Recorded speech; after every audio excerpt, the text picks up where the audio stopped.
think Carol Baskin did it. I don't think it's more. I don't think it's more funny because people are inside. Absolutely boozing. Just every fucking week was just Everyone was more just and more like, despair oh, at like. no. A police officer stopped a driver who was speeding on the M25 at 130 miles an hour. Right. He was asked why he was speeding, Mm-hmm. and the driver replied,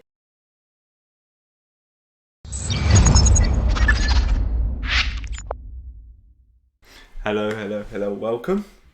This is the start of a new little podcast series, Just Quarantine Things.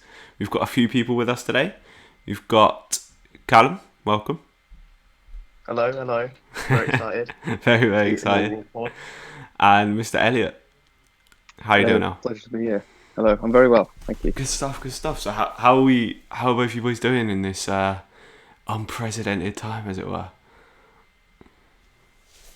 It's a bit, for me, it's not that different. I know what you mean. Yeah, so at uni normally I've only got like 3 sessions a week. So I do spend a lot of time at home anyway. But I think I'm definitely missing the pub. I think that's the pub. I missed the pub a lot. Do you know what I mean? There's something about like, yeah. oh, you can just go there anytime, and now it's off limits. You know? I've actually found that I've Drunk less now in quarantine. I don't know if it's the same for you two, but I guess because I don't have the pub to go to, or I don't know. I'm also trying to stay clear of sort of, because you can get into quite a habit of sort of home drinking, and like I'll have 1 or 2, then 3 or 4. Next thing you know, every day you're absolutely boozing. I think I'm definitely like, what I'd say is like binge drinking less, you know, like going to the pub, prees on a night out, that kind of thing. Well, I guess for nights So out, I'd say I'm probably having like a couple of cans of beer each night. Oh, okay, yeah. I mean, it's just to make the time pass. You know, there's not much else to do. I mean, the weather's been like beautiful recently. I don't know about you two, but I'm very nice today. Steaming right now. So I've actually got shorts on. You can see my kneecaps. I'll cover them. So yeah, it's so typical as well, isn't it? That as soon as there's a quarantine, the weather becomes like really nice. What do you think? Do you think it's partly because of the quarantine, or do you think it's just because people have been saying there's a lot less sort of air pollution and stuff? There's less air pollution, but it doesn't affect the weather. I wouldn't pretend like I don't know about that kind of stuff. So no, I don't really do either. I don't think it's more. I don't think it's more funny because people are inside. on conspiracy theories, there's been a lot of talk lately about Tiger King. Have either of you boys seen it? No, I've seen the 5G stuff, but I haven't seen the Tiger King stuff. Yeah, I haven't watched. I've been told that it's very funny, Tiger King, but I haven't. Yeah, I'm a few episodes in, and I think Carol Baskin did it. If you watch it, I definitely advise. I definitely advise watching it though, because it's a good this is the thing. So I know what you're talking about when you say that, even though I haven't seen the show. I feel like this is a thing nowadays. There's almost like this passive. You kind of passively absorb like popular media without even watching it or getting involved in it. You kind of know what's going on because everyone's sort of you would have heard the name like Carol Baskin or Joe Exotic. Yeah, you see people tweeting about it or yeah, exactly. Because like but before I started watching it, I guess I already had this like predetermined thought of like, oh, she did it, even though I've not even watched any of it. But yeah, I'm three episodes in now. Have you boys what have you been doing to keep the time going? Watching anything? Doing anything else? Rewatching Game of Thrones. You're rewatching Game of Thrones? Oh, really? Taking a decent amount of time out of my days. It's just, I don't know. It's obviously really enjoyable to rewatch it. I just know that I've got season 8 on the horizon. Exactly. I don't think I could do that to myself again, just because of how the letdown that season 8 was. And knowing what's approaching. Yeah. I feel like that's quite difficult. I mean, I'm in series 4 at the moment, like 3 episodes off Battle of the Bastards. So enjoying life at the moment. Game of Thrones. That's when you love it. I tell people when if they haven't watched Game of Thrones, I say just stop at the end of season 6. Season 6, yeah. Yeah, literally. And pretend that's the end, then you make up your own ending. Yeah, because for anyone who hasn't watched it, I don't want to spoil everything, but that last episode in season 6 really sort of set up nicely everything else that was to come. I mean, season. And they just ruined it. They had 8 seasons, didn't it? With 7. Yeah. Because I didn't. Season 7 wasn't the greatest, but it wasn't particularly bad. It wasn't. I don't think. Let's go downhill, but it wasn't the complete drop off that season 8 was. Like the storylines in 1 to 6, 1 to 5 really, are just so cleverly written. And then you've got season 8, which is just all too like Hollywood and stuff. It's I just felt when I was watching season. I know what you mean about season 7. It's not like terrible. It's not like objectively bad or anything. But I could feel like something was wrong. Like I had this weird gnawing feeling in my stomach, like, oh no, like, are they gonna mess this up? It was kind of like, I don't know. I just had this feeling, and it was like, oh, this doesn't feel right. There's something about it. It was just the way they kind of the scenes were done, the dialogue kind of like I noticed over the years the dialogue changed a lot, so it started being like more modern. If that makes sense. Yeah. Well, I just remember watching season 8 at your house, Jabba, and just every fucking week was just more and more despair at like what they were doing with the series. It was like, for fuck's sake, let's hope next week's good. And that was a flop. Yeah, it was almost like was it the second to last one that got like 4 out of 10 on IMDb? I mean, they were all rated pretty badly, but yeah. Yeah, I mean, the last episode, you just kind of sat there with your hands in your head, just like, what is going on? Yeah. Just like a weird fever dream. Like I was dreaming about it was weird because it was like predictably unpredictable. So it was like they were almost trying to make things happen that just didn't make sense. Yeah. But yeah, for anyone if you haven't watched it, not to spoil the person that ends up on the throne at the end was just the. What I was surprised about that is how. In the last scene, you probably didn't pick up on this, but he's the most pale guy throughout the season, and then the last scene he's in, he's just like as orange as Donald Trump.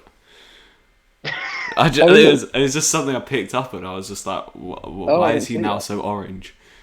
But yeah. And it's just the way that they spoiled the characters as well. Like the characters just acted so well out of character. Well, there was talk of like some spin-off series happening afterwards, but I don't think. Oh yeah, like the background, but that's not being done by the 2 people that did Game of Thrones, is it? It's by a new team with George R.R. Martin. Are they doing? Is it prequels they're doing, or like before all these characters existed? I think that could be quite. Yeah, good. It's like Game of Thrones 1,000 years ago type thing. That could be very so completely all new characters. I assume it's like the story of the Targaryens and stuff. I mean, I definitely delved myself back into it as long as Martin's as long as he's at the forefront, because as soon as they stopped sort of following the books, then that's where it went downhill. That's where it went downhill, exactly. Yeah, definitely. Well, I know myself and Elliot have been playing a lot of PS4 to buy the time. What else have you been up to? I've been playing a lot. I haven't been playing too much PlayStation, but I have been playing a lot of Football Manager. I was gonna say Football Manager, yeah. Well, because they did like a free 2 weeks of it. Was it 2 weeks? I thought it was just one. And then by the end, I was like, I'm too invested. Did you buy it in the end? Oh, fair. I've just been playing a lot of that. Are you a single player man, or do you play with anyone else? I do play single player, but I've also been playing online with a couple of people as well. Because I think it's fun. It's like you want to make your own little league, world, yeah. Well, yeah. I was gonna say we're missing football a lot. Football's definitely something we can go on and talk to another day. I'm sure all 3 of us have plenty of stuff to say on that topic. I know I could talk about it for ages. But yeah, Elle, was there anything more you wanted to sort of discuss, or? I suppose like when's all this going to stop? Because they keep pushing back the sort of predicted peak date. Like it was supposed to be weekend just gone. Now they think it's going to be in 2 weeks. Yeah. Now lockdown's supposed to last for the whole of May now. Yeah, that's true. And I guess, and then go on. And then it's just I don't know. I mean, I guess for you as well, it's quite. Oh, go on. Sorry. I was just going to say that with other sort of similar pandemics, they had second waves as well. Yeah. So it's what happens. Also, everything's calmed down. There's a second wave, sort of late autumn, early winter type time. Yeah, and I guess like, for you as well, like back to lockdown, or I don't know. Depends if there's a vaccine by then, but we'll see. It's all just speculation. Do either of you know? Is it something that's like affected by temperature at all? So is it more problematic in like high temperatures or what? I honestly don't know. I don't know how much they actually know about it. I know that in terms of a vaccine, they're actually quite far ahead in terms of the time span that they've had to make one. Oh, really? But in terms of like mass testing before they can sort of mass produce it, I think there's still like 18 months, 2 years off that. A lot of talk when it first came out was that sort of, we'll try and push this into the summer periods because generally flus and stuff are a lot less present in sort of hotter weather. But as I said, I don't think they particularly know at the minute. And I mean, I guess for you, Al, with all the sort of stuff, because, well, the pandemic's affected all of us, but you've got your sort of final, like, is it your finals coming up? Yeah. That just to do fourth year exams. Obviously, they've been pushed back and we're off placement. The sort of latest on that is she doesn't expect us to be back on placement by August. She doesn't. I thought it was June before. That's been pushed back already. She pushed it back. June was just so unrealistic. But they pushed it back again. And there's sort of talk about if we can't do exams by October, then they're going to lump fourth and fifth year exams together in sort of like a mega final season. Mm-hmm. Oh wow! And sort of next March, that would be a lot of stress. Don't you think? Like, that'd just be ridiculous. Like, I know some of the boys will be having probably mental breakdowns over that. Yeah, exactly. What about you, Cal? Yeah, it's just a bit grim. Because you're on your. But then, go on. Sorry, Al. So. It doesn't help as well when you know that there's a lot of other medical schools that are just sort of waiving fourth year exams. Yeah, I was going to say about that. Is not even one of the only schools that. It's something like that at the moment. We're the only ones that have almost confirmed that there's still going to be OSCEs and. So you think that's ridiculous? Surely, like there could be something that could be done if everyone surely, because don't they do it as sort of like. You get graded compared to other people.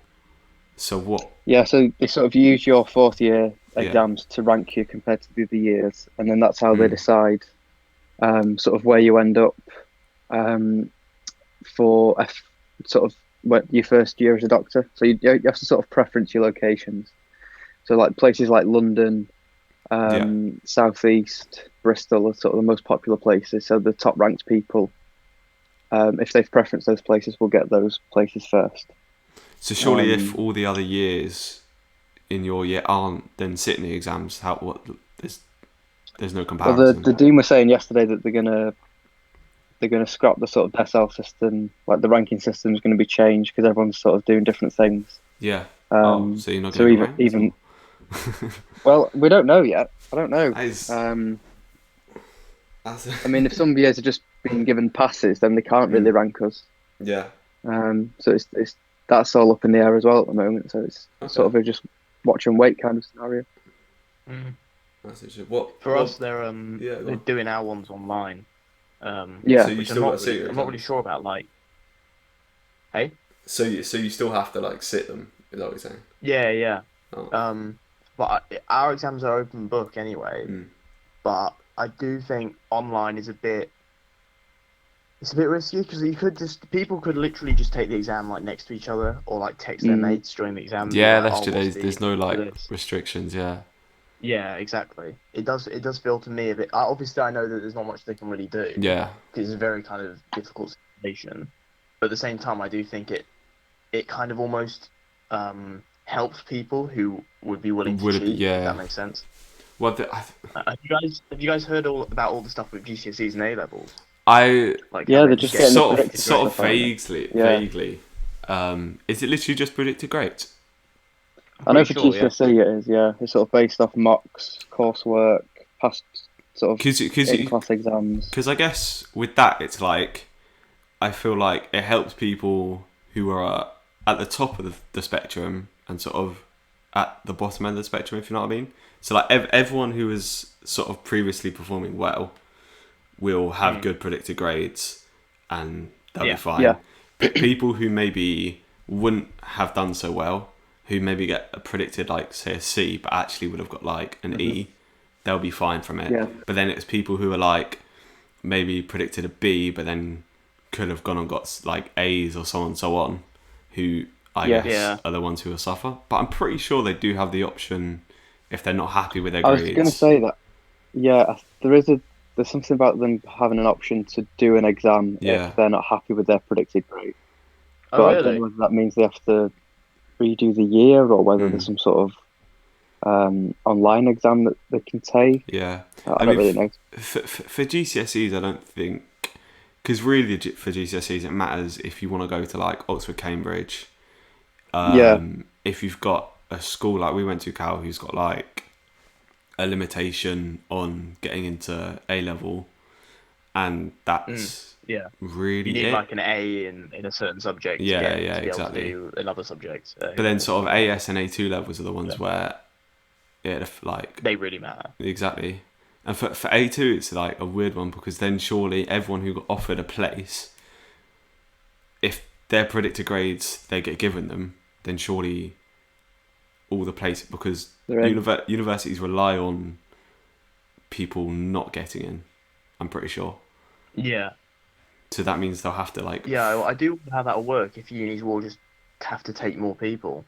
Because like, at Nottingham they just have like... Because you know them like portable... They had like loads of portable accommodation. Oh yeah. Imagine like... I can't imagine going to uni and just seeing like... Your accommodation is just in a everyone's just in like a container. It's just like that's it's just that's not really the uni experience. I mean, no, it could become that, but unless they encourage the first years to sort of find houses in Lenton and stuff from first year. Yeah, I wouldn't. You wouldn't know where to start though, would you? You haven't met anyone. They'd have to give such guidance. I don't know. I don't really know what's going on. Unless they just put people into houses. Like, you're living with these 8 people. See how that goes. guess that's what happens anyway. Yeah, in terms of our OSCE, apparently it's because we have to do it, but apparently it's okay for the other unis not to do it because they sort of get... It's something about they get tested more sort of during the year than we do. More like frequently. Yeah, okay. So like I think it's Newcastle. They sort of have an exam or an OSCE type thing sort of after each module.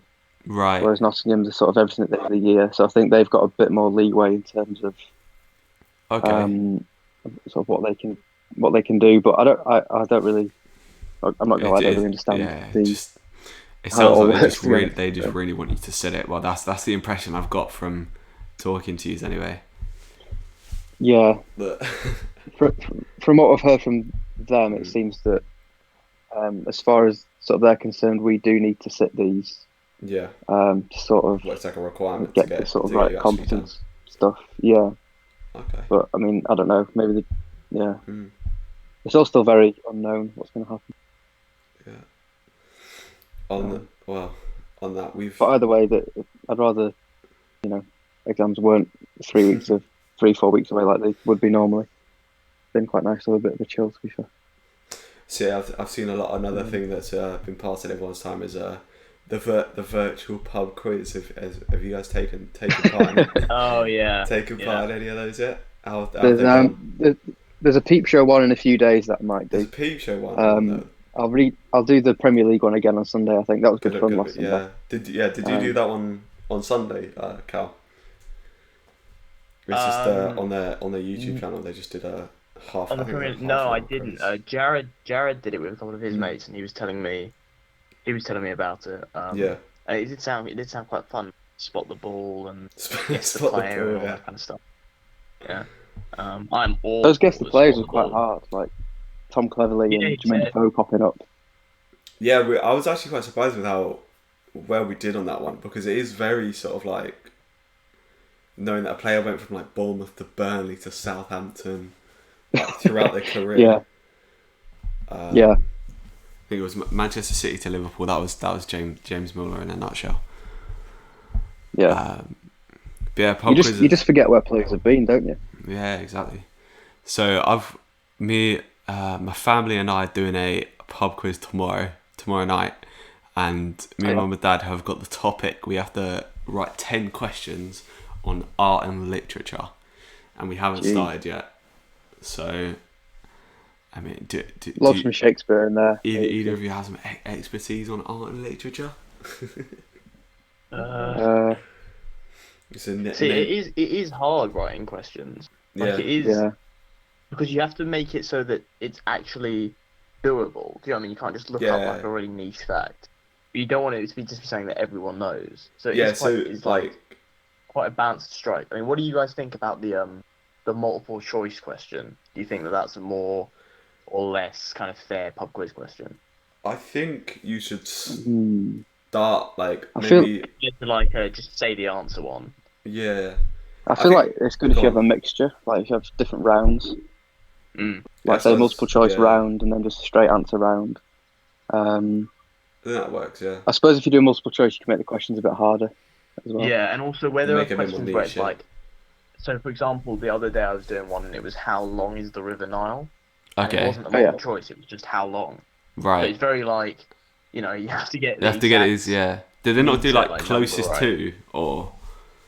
I think they did in the end, yeah. But then that kind of leads to all this kind of gamesmanship where people are thinking, if I can kind of top this person's score, then... Yeah, you go for more sort of round... so if you think it's on the higher end, you'll go for like, I don't know, pluck numbers out, say like 1,000 compared to if someone went to 500, then you can have all the numbers above that, whereas they've only got like a selection.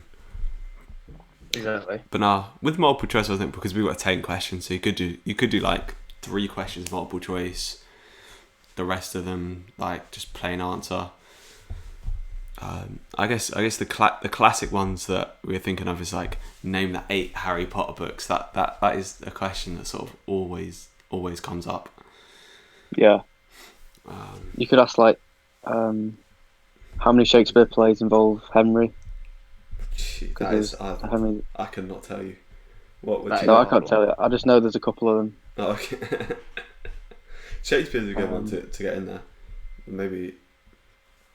I saw a Shakespeare question the other week. Actually, it was like, I think there's only a possibility of 2 answers. It's like which Shakespeare plays titled only contain 2 words. Okay. One of them's The Tempest, and I can't remember the other one. But I think that's not a bad one. That's quite a good question. Oh, so what do you think about this? So say with the Harry Potter one, do you think it should be 1 point if you get all of them, or a point per book? Name all the books. Yeah, so name all the books. I feel like quite a lot I think of it should be a point for getting them all, because I think otherwise you're just giving points out too easily. Yeah, do you know what I mean? That's quite neat. I feel like a lot of people just get that right. But there's always one, isn't there? You think you know them all, and then there will always be one that you just. It's like you could always have like name all of. It's like if I ask you to name all 20 Premier League clubs, I know you know them all, but I think you'd actually struggle to get up 20. Because you've kind of got to go through it in like an order, otherwise you will miss one. And then the likelihood is you will miss them, or you'll miss one, and then it'll be bugging you. Yeah, you'll be up late at night. What is that Premier League team? God. For Harry Potter, you could have like name all of Ron Weasley's brothers and sisters, and then that's a good one. You get a mark for each one. I like that actually. So you got like Fred, George, Ginny. I'll suggest that. Fred, George, Ginny. There's Percy. I can't remember the. Bill and Charlie. Oh yeah, Bill's one, isn't it? Yeah. Is Bill? Yeah. Is Bill's a cousin? Is he cousin, uncle? Is he brother? No, I think Bill's Bill like and the like eldest. Much older brothers. They're really? Yeah. They're 20. I'd have to do a bit of research on that. That is something I'll put forward. Per name for that one. Because that's quite tough. Yeah, for sure. Right, I think we've been going for a decent amount of time now. Is there anything more you boys want to say? I've got a pretty funny coronavirus story. Oh, go on then. Let's hear this. So this is from Surrey, in the UK, of course. A police officer stopped a driver who was speeding on the M25 at 130 miles an hour. Right. He was asked why he was speeding, and the driver replied, "I thought the faster I went, the less chance I would catch coronavirus." But then I was thinking about it, and does he maybe have a point? Because obviously, like, it travels, from like snot and like spit particles, right? That's my basic understanding of it. Yeah. So I guess if you are traveling fast, do you have like a better chance? I mean, obviously, if you're on the motorway, there's pretty small chance of you getting it anyway. But I don't know. Yeah. If you're on like a high street, right, and there are a few people around, would you rather? And somebody says, right, don't get coronavirus in this moment. Would you rather leisurely walk down the high street or sprint? Because I feel like if you sprint, there's less chance of you being like next to someone when they cough, for example. There's probably less of like a period in which they can pass it on to you. Yeah. Yeah. So maybe this guy does actually have a point. I mean, he did. But I guess driving between 60 and 135 miles per hour in an enclosed vehicle, I don't think. I was going to say, as soon as you close the car door, surely it doesn't really make a difference. Do you know what the police what they responded to that? It was like, oh, fair enough.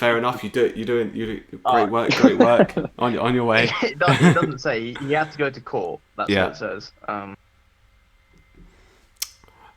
Yeah. I mean, you got. But I guess if you move fast, you probably have less of a period of time in contact with people who do have it. I guess personally, I don't really know anyone who's had it, so it's less of a personal thing for me. I don't know if either of you know anyone who's had it. I don't know. Although they do say you can have it and not know, so it's that's true. I guess had it, I just didn't know. Do you know what I mean? That's true. Which is weird. Yeah. I know my dad had like a bit of a cough, like I don't know, a couple of weeks back. So like, you really don't know. It could have been. You could have had a cold. You could have had it. You don't know. That's what. Yeah. It mimics so many other conditions. Like, it's hard to say for certain that you've got it. Like a fever and a continuous cough, like that matches so many other things. It's quite hard to say, isn't it? Unless you have an actual test. But I think it's just better to play it safe if you show them and just assume that you've got it and isolate based off that. You were saying that there was some shenanigans going on in Manchester. Oh yeah, the Great Manchester Police shut down like 500 house parties and barbecues. Either over the weekend or last week. See, I'll try and find the tweet. I find that ridiculous because I guess when you're like personally, we've been socially distancing, not isolating.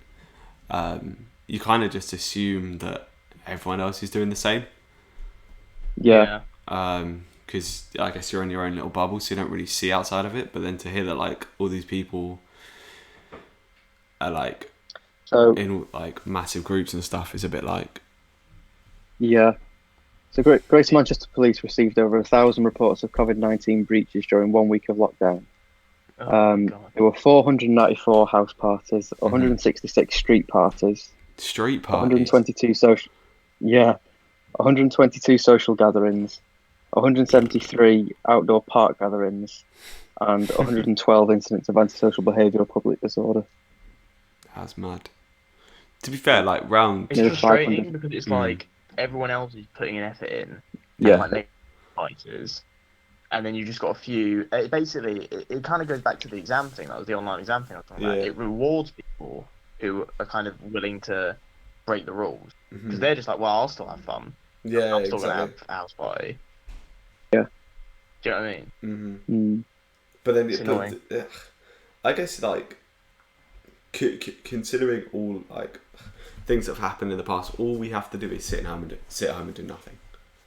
Yeah. No, for some people, it's difficult. Obviously, if you're living by yourself, it can be quite a hard time. But at the same time, we just gotta sit at home. maybe the solution is like state mandated Football Manager. Like the state mandated distributes Football Manager, and then that keeps everyone occupied. Yeah. I mean, they're going to start running out of sort of TV shows soon as well. They'll have to be showing all of it's going to have to repeats because the last stuff was filmed sort of months ago, so they've probably got a month left of television. Yeah, I saw on BBC that they're going to re-show all the Outnumbered at like 8 or 9 o'clock on week. Oh, really? Bring back all the classics. Maybe yeah, they've got a good 9 series to go through there. What do you guys think of the sunbathing debacle? Because I was a bit sort of 50-50 with it. Because it was with people going to the park to sunbathe. Yeah, because it was people going to the park to sunbathe. Because like, I just think just play it safe and sunbathe in your own garden if you want to. Yeah. I know not everyone has one, but because at the same time, if you're sunbathing, don't go out if you don't need to. It's not just that though. Like fair enough they're keeping the distance in the park, but maybe they didn't keep the distance on the way to the park. Maybe they had to walk down a pavement, walk past people. Yeah, potentially.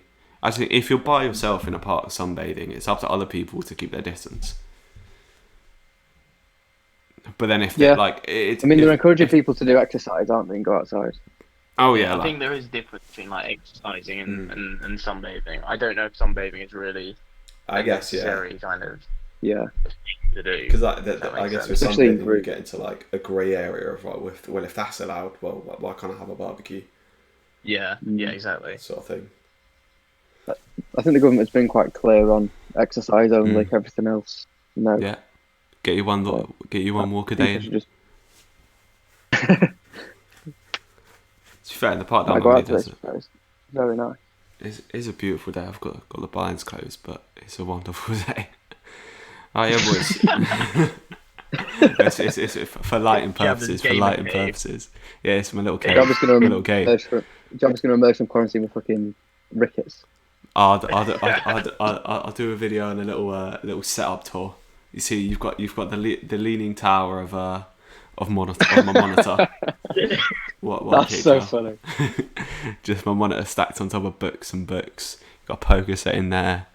You've got a pencil box, all the stuff.